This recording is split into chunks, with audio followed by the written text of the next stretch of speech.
Hello, my name is Jeromy Cloward. My Intro to Electrical Engineering project is this 2-game Arduino console.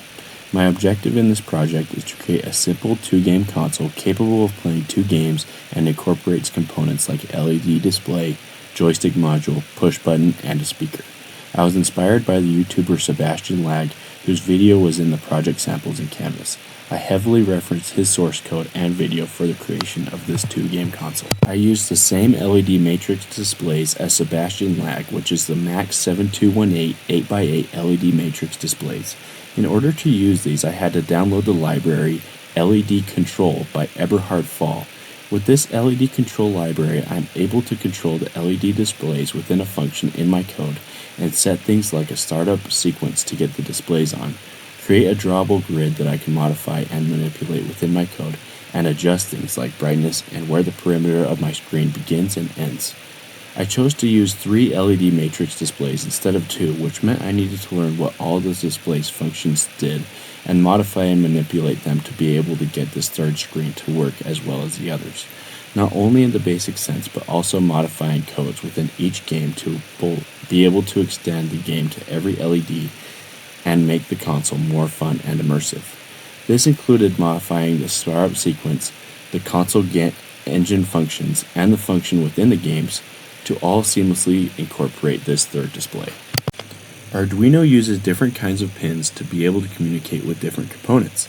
These LED displays use 3 digital output pins to communicate with the Arduino to change and update the displays. They also have a 5-volt and ground connection. The joystick module is similar with its multi-pin setup. The joystick module connects to 2 analog pins for tracking joystick movements on the X and Y axes. These changes are recorded by Arduino and translated into the game code and allows me to control my snake or spaceship. Button and buzzers are similar with their 2-pin connections. For buttons, they connect to a digital input pin and track the presses, and Arduino tracks and can manipulate these button presses. The speaker pin is an output pin similar to the displays, and Arduino can send different output signals to the active buzzers included in our kit boxes. This active buzzer is able to take DC voltage signals from Arduino and turn them into audio tones I can use for my console. In my Arduino code, I can put in an integer that is usually 3 digits long to make my Arduino generate a voltage frequency which will move an oscillator within the speaker. These changes in frequency is what we can hear as a change in tone.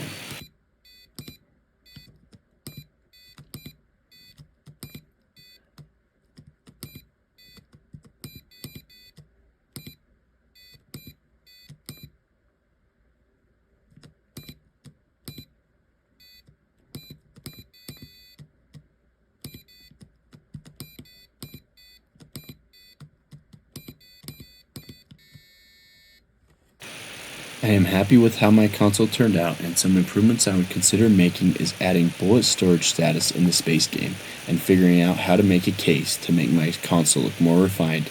I am grateful for this opportunity to learn how to use Arduino.